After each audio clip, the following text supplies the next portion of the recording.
ओम उमा महेश्वराय नमः। हमारे YouTube channel पर आप सभी दोस्तों का हार्दिक स्वागत है। हलखष्ठी व्रत कथा। हलखष्ठी व्रत की संपूर्ण कथा। हलखष्ठी व्रत महिलाओं द्वारा परिवार की सुख समृद्धि और संतान की दीर्घायु के लिए रखा जाता है। इसे देश के अलग अलग हिस्सों में अलग अलग नाम से जाना जाता है। ये मूल रूप से खष्ठी माता का व्रत है। बलराम जी के जन्मोत्सव के उपलक्ष्य में ये मनाया जाता है। बलराम जी का प्रधान शस्त्र हल है, इसी से ये हलधर कहलाते हैं और ये व्रत हलखष्ठी कहलाता है। हल किसानों का भी प्रमुख औजार है जिनसे वे खेती का कार्य करते हैं, अतः ये किसान त्योहार भी है। इस दिन किसान अपने हल का पूजन करते हैं। इस व्रत को विशेषकर नवविवाहित स्त्रियां पुत्र कामना से व विवाहित स्त्रियां पहले संतान प्राप्ति पर संतान की दीर्घायु कामना से व्रत करती हैं।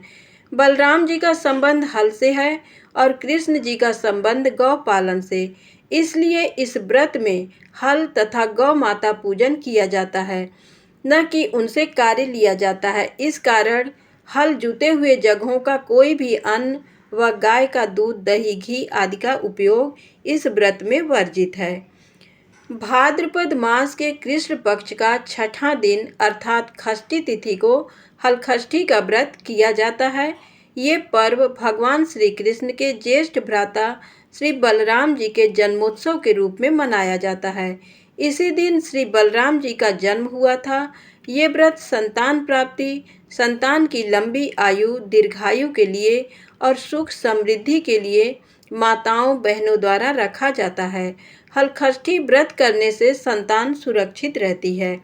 हलखष्ठी व्रत में शिव परिवार अर्थात शिव जी, माता पार्वती, रिद्धि सिद्धि बुद्धि सहित गणेश जी, स्वामी कार्तिकेय, इनके अलावा भगवान श्री कृष्ण व बलराम जी तथा हलखष्ठी माता की विशेष पूजन होता है।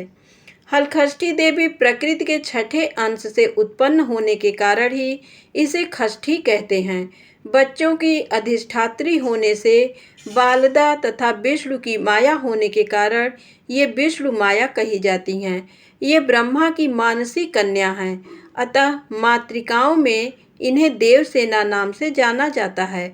भगवान स्कंद स्वामी कार्तिकेय की प्राण प्रिया पत्नी होने के कारण ये स्कंद प्रिया कहलाती हैं।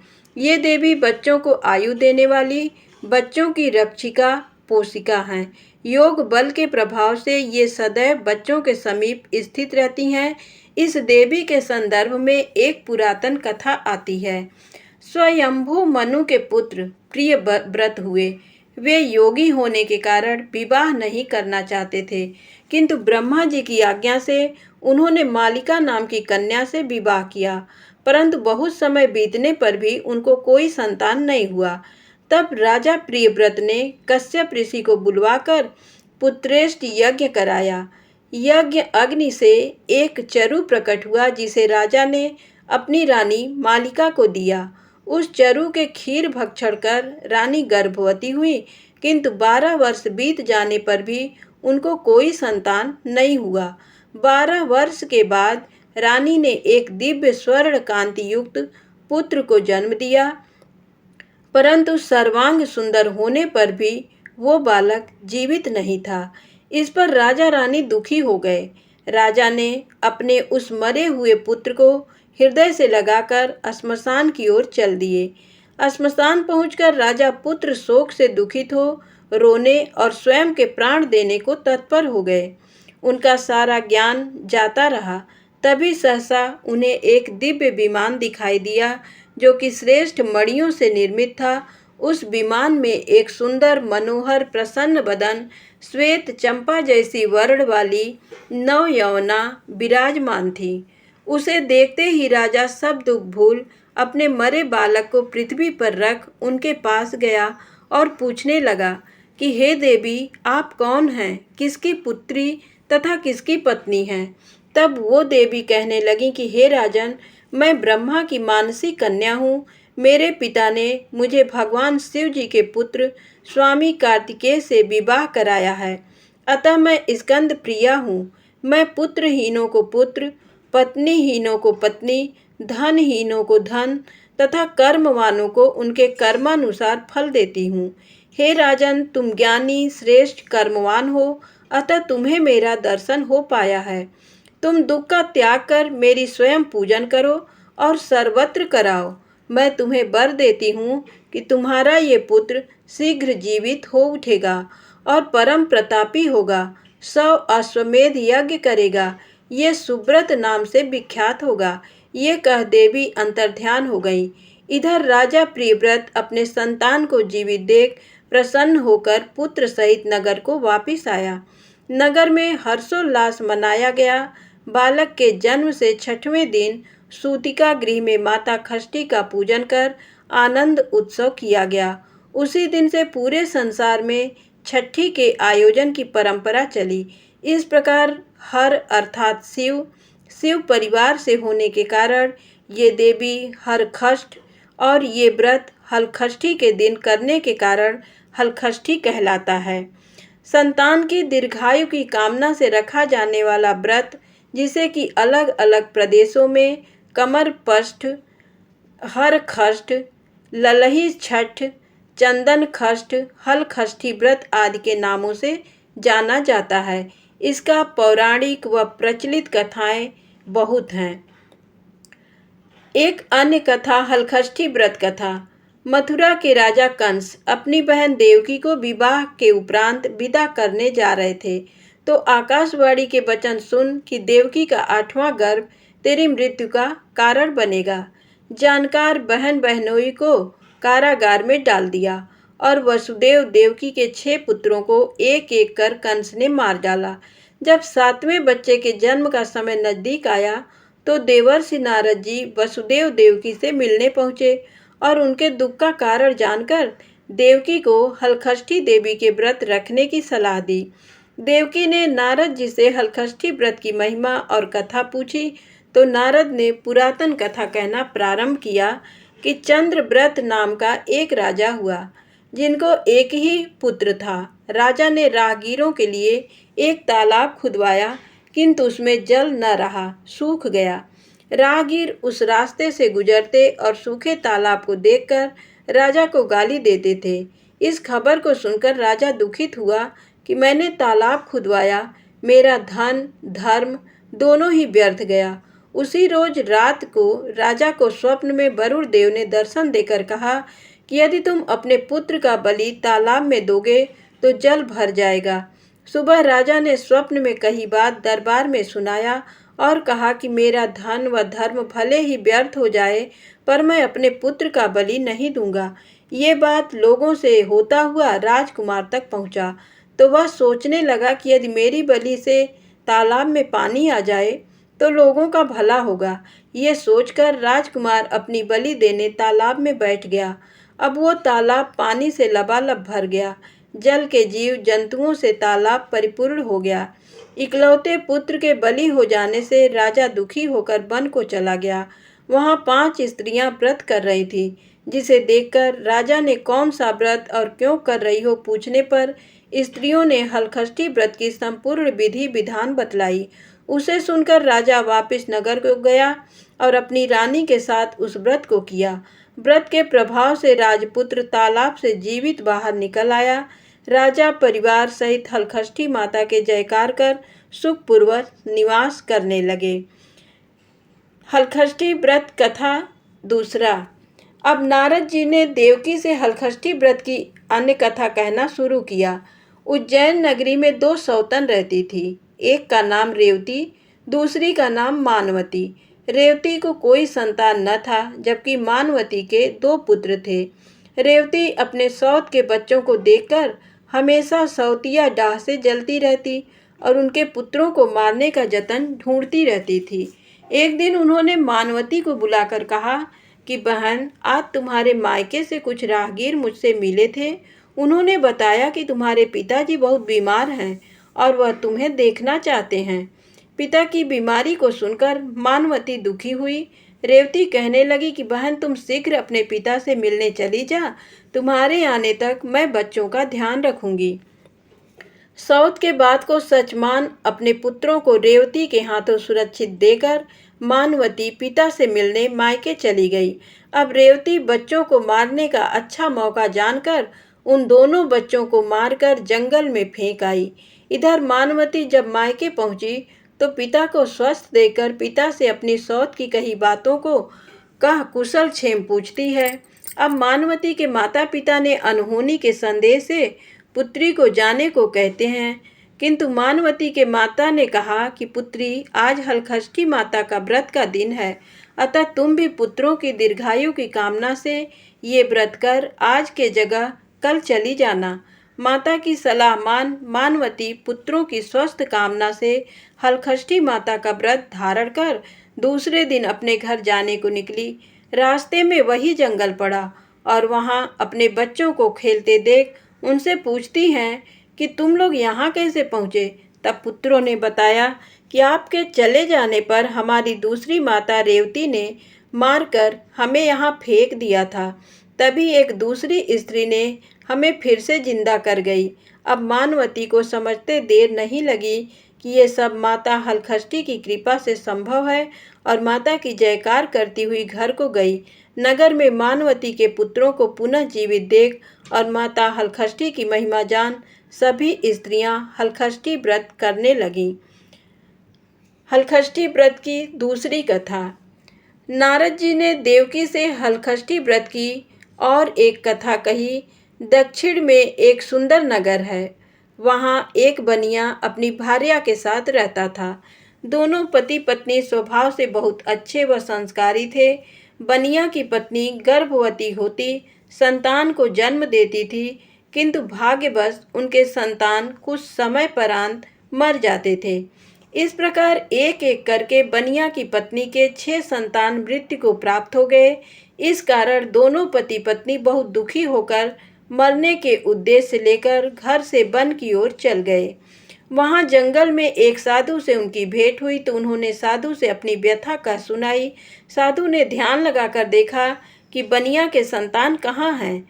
साधु ध्यान में यम, कुबेर, वरुण, इंद्र आदि लोक में ढूंढा, किंतु जब वहां बनिया के बच्चे नहीं दिखे तो साधु ब्रह्म लोक को गए। वहां साधु ने बनिया के सारे संतान को देखकर उन्हें अपने माता पिता के पास लौटने का आग्रह किया।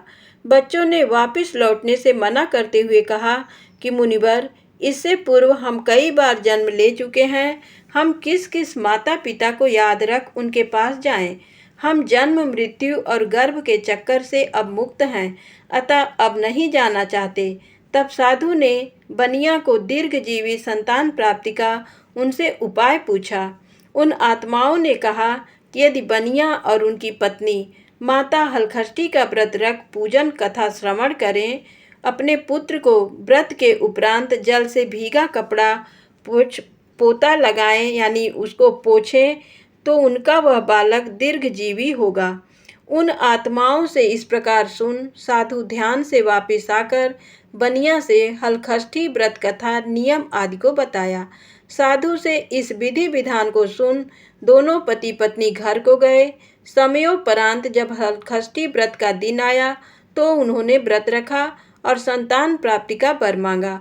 माता हलखष्ठी की कृपा से अब बनिया की पत्नी गर्भवती हुई और एक सुंदर संतान को जन्म देती हैं।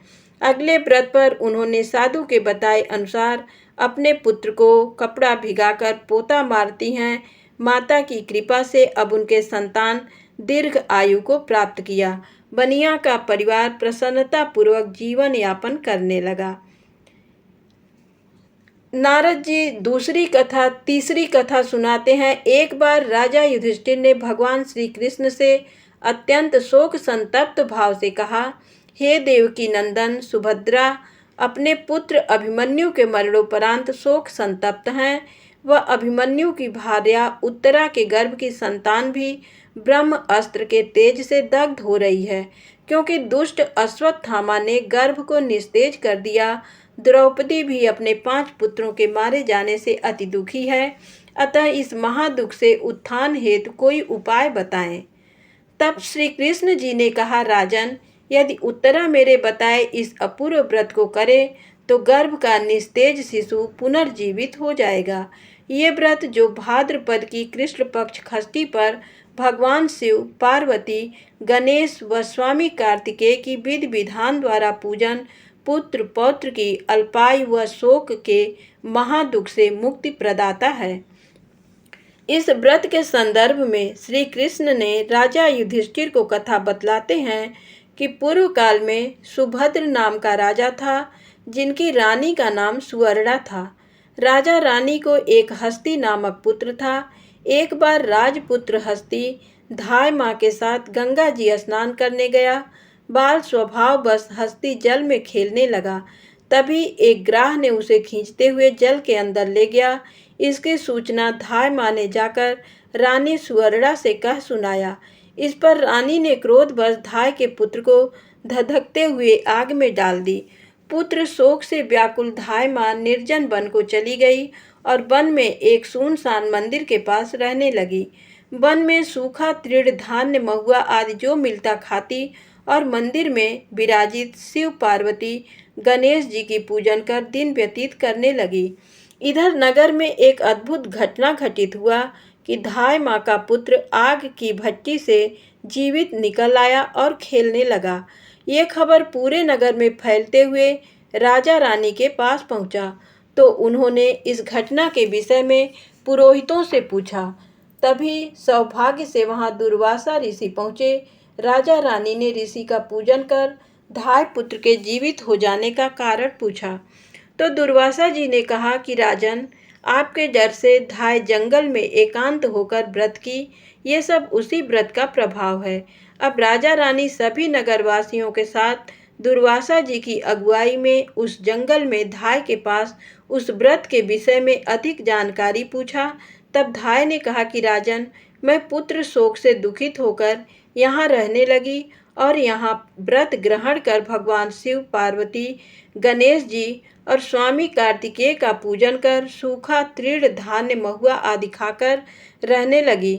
तब रात को मेरे स्वप्न में शिव परिवार के दर्शन हुए और तुम्हारा पुत्र जीवित हो जाएगा वरदान दिया।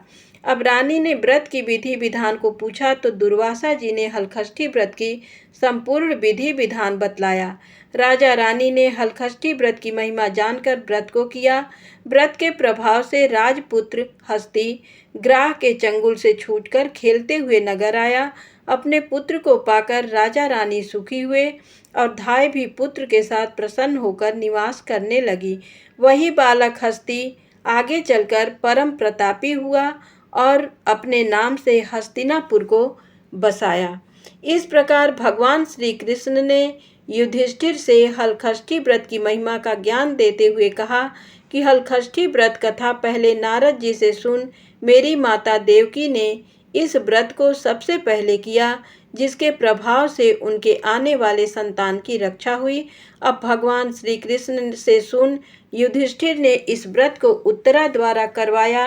व्रत के प्रभाव से उत्तरा का अश्वत्थामा द्वारा नष्ट हुआ गर्भ पुनः जीवित हो गया तथा प्रसव पश्चात बालक का जन्म हुआ, जो कालांतर में राजा परीक्षित नाम से प्रसिद्ध हुआ। हलखष्ठी कृष्ण युधिष्ठिर संवाद कुश पलाश नाम व्रत कथा चतुर्थो अध्याय।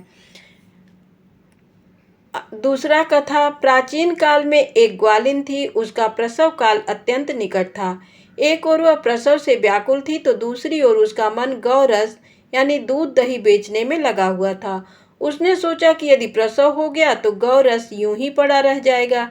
यह सोचकर उसने दूध दही के घड़े सिर पर रख और बेचने के लिए चल दी। किंतु कुछ दूर पहुंचने पर उसे असहनीय प्रसव पीड़ा हुई। वो एक झरबेरी की ओट में चली गई और वहां एक बच्चे को जन्म दिया। वो बच्चे को वहीं छोड़कर पास के गांव में दूध दही बेचने चली गई। संयोग से उस दिन हलखष्ठी थी। गाय भैंस के मिश्रित दूध को केवल भैंस का दूध बताकर उसने सीधे साधे गांव वालों में बेच दिया। उधर जिस झरबेरी के नीचे उसने बच्चे को छोड़ा था, उसके समीप ही खेत में एक किसान हल चला रहा था। अचानक उसके बैल भड़क उठे और हल का फल शरीर में घुसने से वो बालक मर गया। इस घटना से किसान बहुत दुखी हुआ। फिर भी उसने हिम्मत और धैर्य से काम लिया।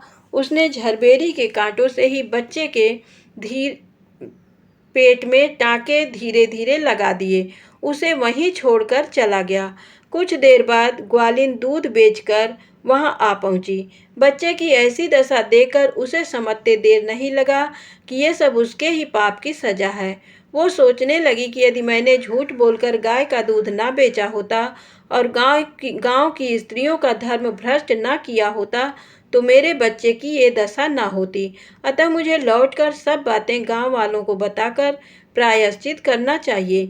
ऐसा निश्चय कर वह उस गांव में पहुंची जहां उसने दूध दही बेचा था। वो गली गली घूमकर अपनी करतूत और उसके फल स्वरूप मिले दंड का बखान करने लगी। तब स्त्रियों ने स्वधर्म रक्षार्थ और उस पर रहम खाकर उसे क्षमा कर दिया और आशीर्वाद दिया। बहुत सी स्त्रियों द्वारा आशीर्वाद लेकर जब वो पुनः झरबेरी के नीचे पहुंची तो ये देखकर आश्चर्यचकित रह गई कि वहां उसका पुत्र जीवित अवस्था में पड़ा है। तभी उसने स्वार्थ के लिए झूठ बोलने को ब्रह्म हत्या के समान समझा और कभी झूठ न बोलने का प्रण कर लिया। इति हलखष्ठी व्रत कथा पंचमो अध्याय। अब आगे। एक बार कांसीपुरी में देवरानी व जेठानी रहती थी। देवरानी का नाम तारा, जेठानी का नाम विद्यावती था। दोनों ही नाम अनुरूप तारा उग्र स्वभाव तथा विद्यावती बहुत दयालु थी। एक दिन दोनों ने ही खीर पका ठंडा करने के लिए खीर को आंगन में रख दिया और बातें करते अंदर बैठ गई। तभी दो कुत्ते खीर देख खाने लगे। अब आवाज सुन दोनों देवरानी और जेठानी बाहर आई तो अपनी खीर को कुत्तों को खाते देखा। विद्यावती अपनी खीर को जूठन जान बचा शेष को भी कुत्ता के सामने पुनः डाल आई और तारा ने दूसरे कुत्ते को एक कमरे में बंद कर खूब मारने लगी।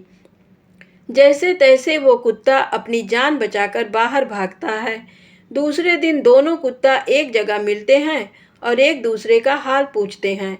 इस पर विद्यावती के खीर खाने वाला कुत्ता कहता है कि वो स्त्री बहुत ही दयालु थी। उसने मुझे बाकी बचा खीर भी खाने को दिया।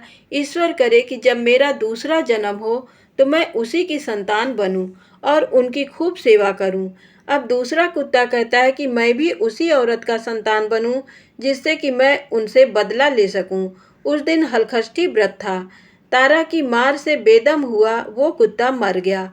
अगली हलखष्ठी व्रत के दिन तारा ने एक पुत्र को जन्म दिया। जन्म के बाद वो बालक अगली हलखष्ठी व्रत के दिन मर गया। इसी प्रकार तारा ने एक एक कर 5 पुत्र को जन्म दिया। उनका पुत्र 1 साल बाद हलखष्ठी व्रत के दिन मर जाता था, जिससे तारा दुखित होकर हलखष्ठी माता से प्रार्थना करने लगी। उसी रात सपने में तारा ने वही कुत्ता को देखा जो उसकी मार से मरा था। कुत्ता ने सपने में तारा से कहा कि मैं तुमसे बदला लेने के उद्देश्य से तुम्हारा पुत्र बनकर आता हूँ और मरकर पुनः आता हूँ। जब तारा ने अपने अपराधों के लिए क्षमा मांगा तो उस कुत्ता ने कहा कि तुम हलखष्ठी व्रत करो जिससे तुम्हें दीर्घजीवी पुत्र की प्राप्ति होगी। सपने में कही विधि अनुसार तारा ने अगली बार हलखष्ठी व्रत को किया और माता से आशीर्वाद मांगा। हलखष्ठी माता की कृपा से तारा ने दीर्घजीवी संतान को जन्म दी और प्रसन्न पूर्वक जीवन यापन करने लगी।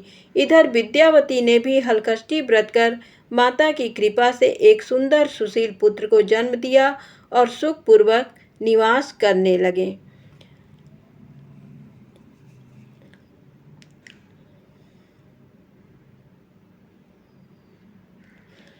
भाद्रपद माह के कृष्ण पक्ष की पंचमी से ही व्रत का नियम शुरू करें, अर्थात एक समय का भोजन कर हलखष्ठी व्रत करने का संकल्प करें।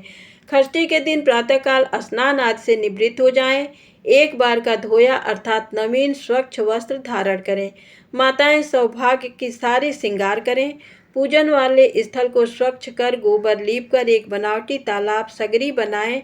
इस तालाब में झरबेरी, ताश, गूलर तथा पलाश की एक एक शाखा बांधकर बनाई गई हर छठ को गाड़ दें। तालाब में जल भर दें। तालाब में वरुण देव का पूजन करें।